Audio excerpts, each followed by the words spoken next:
মাওলানা দবিবুর রহমানের পক্ষে সমর্থন জানিয়ে শেরপুর পৌরসভায় সৌজন্য সভা। মোহাম্মদ তহিদুল ইসলাম, বগুড়া জেলা প্রতিনিধি।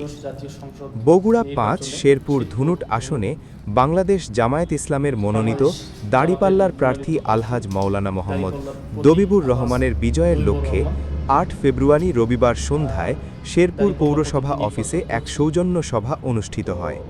সভায় প্রধান অতিথি হিসেবে বক্তব্য রাখেন শেরপুর পৌরসভার আমির মোহাম্মদ আব্দুল খালেক সরকার। তিনি তার বক্তৃতায় বলেন, বাংলাদেশ জামায়াত ইসলামী দেশের উন্নয়ন এবং জনগণের কল্যাণে সব সময় ভূমিকা রেখে চলেছে।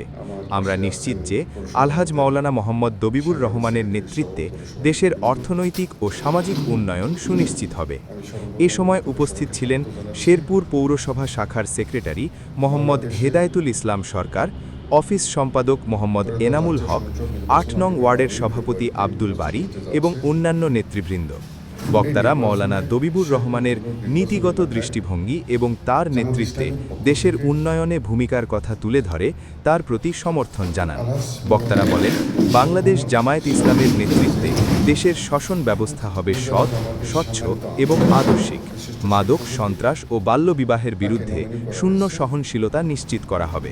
পাশাপাশি সমাজে অপরাধমূলক কর্মকাণ্ডের বিরুদ্ধে কঠোর ব্যবস্থা নেওয়া হবে। সভায় অংশগ্রহণকারী নেতারা দলের সদস্যদের একত্রিত হয়ে দলীয় লক্ষ্য বাস্তবায়নে সক্রিয় ভূমিকা রাখার আহ্বান জানান এবং দলীয় মূল্যবোধ ও আদর্শ প্রতিষ্ঠায় কাজ করতে সকলকে উদ্বুদ্ধ করেন।